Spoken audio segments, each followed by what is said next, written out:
My wife, Nadia, texted me at 9:14 a.m. while I was getting ready for work. I'm in Paris. I'll be back in a week. I stared at the message because she had never mentioned Paris. As far as I knew, she was supposed to be attending a 3-day conference in another city. Then another message appeared. Please don't worry. I just needed some time.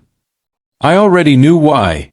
2 weeks earlier, I had discovered messages between Nadia and a man named Mike. She insisted they were harmless, but the messages told a different story. I replied calmly, "Have fun with Mike, your divorce is waiting." Then I turned off my phone. For the next several hours, my phone filled with missed calls. Nadia called repeatedly from an unfamiliar international number. I ignored every call. I wasn't trying to punish her. I simply knew that if I heard her voice, I might lose the composure I'd worked so hard to maintain. Our marriage had been falling apart quietly for months. Nadia had become distant, protective of her phone, and increasingly defensive whenever I asked where she had been. I had discovered hotel reservations, deleted messages, and eventually the truth about Mike. I had already spoken with an attorney before she left. The divorce paperwork was prepared and waiting. Around noon, Nadia sent a long message saying she could explain everything.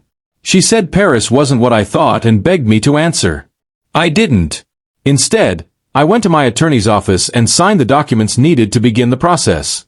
My attorney asked whether I was certain. I told him I had spent months trying to understand what was happening.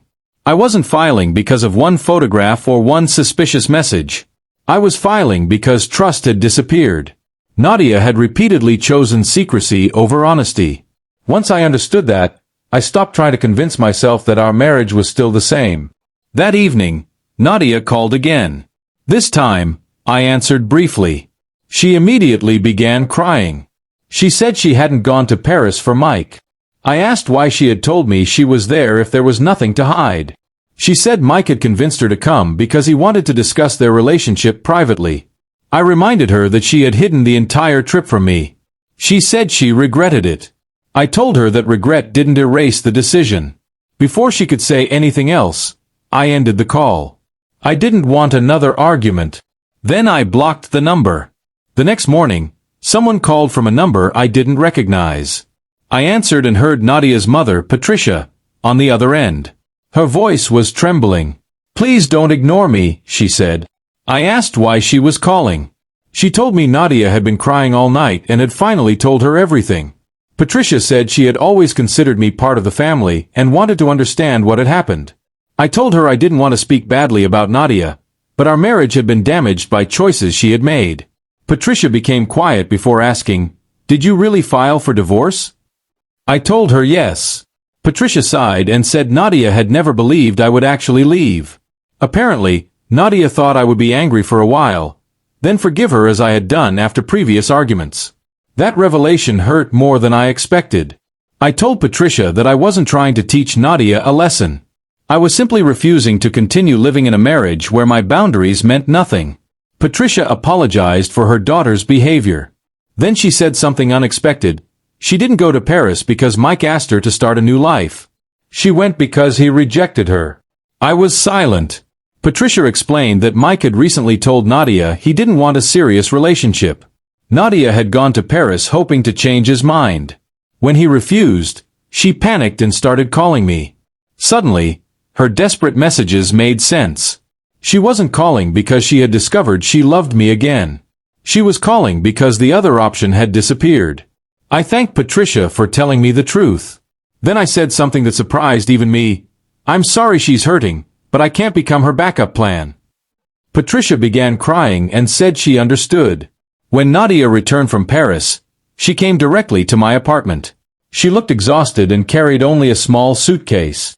She begged me to reconsider the divorce. She said Mike had been a mistake and that she wanted our marriage back.